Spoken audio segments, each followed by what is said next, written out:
City ಮಾರ್ಕೆಟ್ನಲ್ಲಿ ಕೂಲಿಗಳು ಮೂಟೆಗಳನ್ನು ಹೊತ್ಕೊಂಡು ಹೋಗ್ತಿದ್ರು. ಆಲೂಗಡ್ಡೆನೋ ಈರುಳ್ಳಿನೋ ಏನೋ 50-60 kg ತೂಕ ಇರ್ಬೋದು.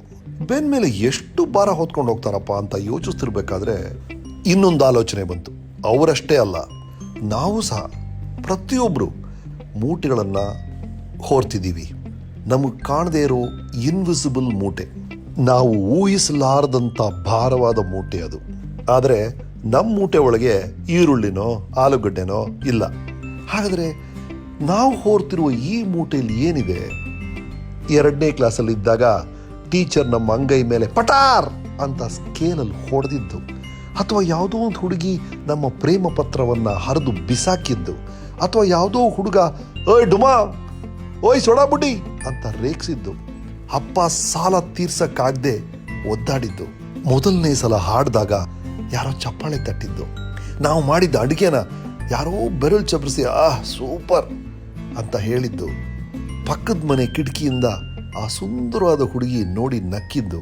ಹೀಗೆ ನಮ್ಮ ಜೀವನದಲ್ಲಿ ನಡೆದ ಹಿತಕರ ಅಹಿತಕರ ಎಲ್ಲ ವಿಷಯಗಳು ನಮ್ಮ ಮೂಟೆ ಒಳಗೆ ಕೂತಿರುತ್ತೆ.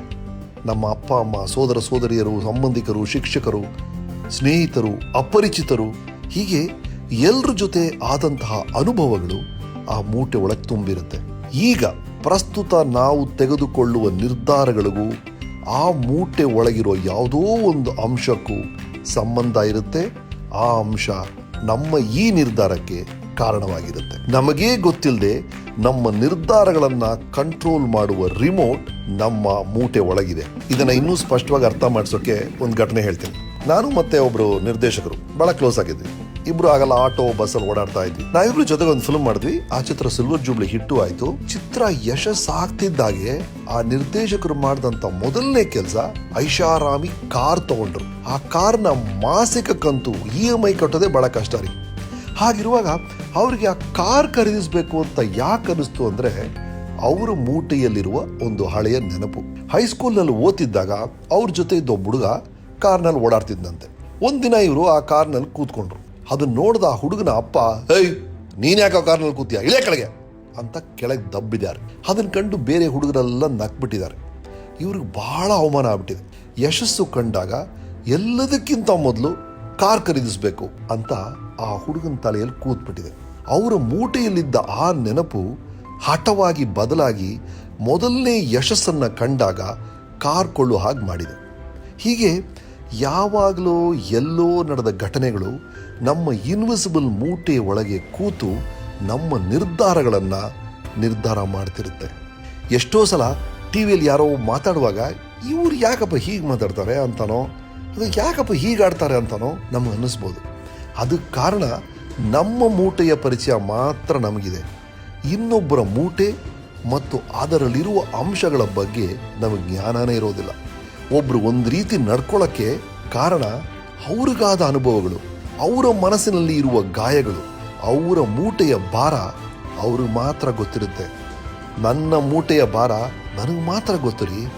ನಮ್ಮ ಫ್ಯಾಮಿಲಿಯಲ್ಲಿ ನಡೆದ ಡ್ರಾಮಾ, ನಮ್ಮ ಧರ್ಮ ಹೇಳಿದ ವಿಷಯಗಳು, ನಮ್ಮ ಊರಲ್ಲಿ ನಡೆದ ಅನ್ಯಾಯ, ನಮ್ಮ ಕಿವಿಗೆ ಬಿದ್ದ ವಿಷಯಗಳು, ನಾವು ಓದಿದಂಥ ಫೇಕ್ ನ್ಯೂಸ್ಗಳು, ನಾವು ನೋಡಿದಂಥ ಚಿತ್ರ, ನಮ್ಮ ಒಡನಾಟದಲ್ಲಿ ಬಂದು ಹೋದಂಥ ವ್ಯಕ್ತಿಗಳು, ನಮ್ಮ ಮೊದಲನೇ ಪ್ರೀತಿ, ಹೀಗೆ ನಮ್ಮ ಮೂಟೆಯಲ್ಲಿರುವ ಈ ಎಲ್ಲ ಅಂಶಗಳು ನಮ್ಮ ಮೇಲೆ ಪ್ರಭಾವ ಬೀರ್ತಾನೇ ಇರುತ್ತೆ. ಎಷ್ಟೊಂದು ಸಲ ನಮ್ಮ ನಡವಳಿಕೆ ನಮಗೆ ಆಶ್ಚರ್ಯ ಆಗುತ್ತೆ. ನಾನು ಯಾಕೆ ಹೀಗೆ ಮಾಡಿದೆ, ಇಷ್ಟು ಸಣ್ಣ ವಿಷಯಕ್ಕೆ ಯಾಕೆ ಕೋಪ ಮಾಡಿಕೊಂಡೆ, ಬೇಡದೇ ಇರೋ ವಸ್ತುಗೆ ಯಾಕೆ ಇಷ್ಟು ಖರ್ಚು ಮಾಡಿದೆ, ಈ ಥರ ಹಲವು ಪ್ರಶ್ನೆಗಳಿಗೆ ಉತ್ತರಗಳು ನಮ್ಮ ಮೂಟೆ ಒಳಗಿರುತ್ತೆ. ಹಾಗಾಗಿ ಯಾವಾಗಲಾದರೂ ಅವಿವೇಕಿ ಥರ ಅನ್ರೀಸನಬಲ್ ಆಗಿ ನಾನು ಆಡ್ತಾ ಇದ್ದೀನಿ ಅಂತ ನಿಮಗೇ ಅನಿಸಿದ್ರೆ, ನಿಮ್ಮ ಬೆನ್ನ ಹಿಂದೆ ಬಚ್ಚಿಟ್ಕೊಂಡು ಕೆಲಸ ಮಾಡೋ ಆ ಮೂಟೆಯನ್ನು ಒಮ್ಮೆ ಪರಿಶೀಲಿಸಿ. ನೀವು ಮಾಡಿದ ತಪ್ಪಿಗೆ ಕಾರಣ ಕಂಡ್ರೆ ತಿದ್ಕೋಬೇಕು ಅಂತ ನಿಮಗೇ ಅನಿಸಿದ್ರೆ ತಿದ್ಕೊಳ್ಳಿ. ಅದೇ ಥರ ಇನ್ನೊಬ್ಬರು ವಿಚಿತ್ರವಾಗಿ ಆಡಿದಾಗ ಒಂದು ಕ್ಷಣ ಅವರ ಮೂಟೆಯಲ್ಲಿ ಏನಿರ್ಬೋದು ಅಂತ ಯೋಚನೆ ಮಾಡೋಷ್ಟು ತಾಳ್ಮೆ ಬೆಳೆಸ್ಕೊಳ್ಳಿ. ಒಂದು ಕಡೆ ಈ ಫ್ಲ್ಯಾಶ್ ಬ್ಯಾಕ್ಗಳು ಮತ್ತು ಮೂಟೆಯಿಂದ ನೀವು ಮಾಡ್ತಿರೋ ಹುಚ್ಚಾಟಗಳು ನಿಮಗೇ ಅರ್ಥವಾದರೆ, ಇನ್ನೊಂದು ಕಡೆ ಇನ್ನೊಬ್ಬರ ಬಗ್ಗೆ ಸಹಾನುಭೂತಿಯನ್ನು ಬೆಳೆಸುತ್ತೆ. ಲಾಕ್ಡೌನ್ ಸಮಯದಲ್ಲಿ ಆರ್ಥಿಕವಾಗಿ ಮತ್ತು ಮಾನಸಿಕವಾಗಿ ನಮ್ಮೆಲ್ರಿಗೂ ತೊಂದರೆ ಆಯಿತು. ಆದರೆ ನಮ್ಮ ಸಮಾಧಾನ ಕೊಟ್ಟಿದ್ದ ವಿಷಯ ಯಾವುದು? ನಾನು ಒಂಟಿಯಲ್ಲ, ಇಡೀ ಪ್ರಪಂಚಕ್ಕೆ ಈ ಸಮಸ್ಯೆ ಇದೆ ಅಂತ ನಮ್ಗೆ ಅರಿವಾದಾಗ ಅಲ್ವಾ? ಇದು ಲಾಕ್ಡೌನ್ ಸಮಯದಲ್ಲಿ ಮಾತ್ರ ಅಲ್ಲ, ಎಲ್ಲ ಕಾಲದಲ್ಲೂ ಅನ್ವಯಿಸುತ್ತೆ. ನಿಮ್ಮ ನೋವು ಏಕಮಾತ್ರವಲ್ಲ, ಅನನ್ಯವಲ್ಲ. Your pain is not unique. You're not the only person facing this problem. ನಿಮಗಿರುವ ಅದೇ ನೋವನ್ನು ಲಕ್ಷಾಂತರ ಜನರು ಅನುಭವಿಸ್ತಿದ್ದಾರೆ. ಆದರೆ ನಿಮ್ಮ ಮೂಟೆಗಿಂತ ಭಾರವಾದ ಮೂಟೆಯನ್ನು ಹೊತ್ಕೊಂಡಿರೋ ಹಲವರು ಗೆಲ್ತಿದ್ದಾರೆ. ಹಾಗಾಗಿ ಸೋತ್ ಕೂರ್ಬೇಡ್ರಿ, ನಡೆ ಮುಂದೆ ನುಗ್ಗಿ ನಡೆ ಮುಂದೆ. ಮೂಟೆ ಎಷ್ಟು ಭಾರವಾದರೂ ಹೊತ್ತು ನಡೆ ಮುಂದೆ.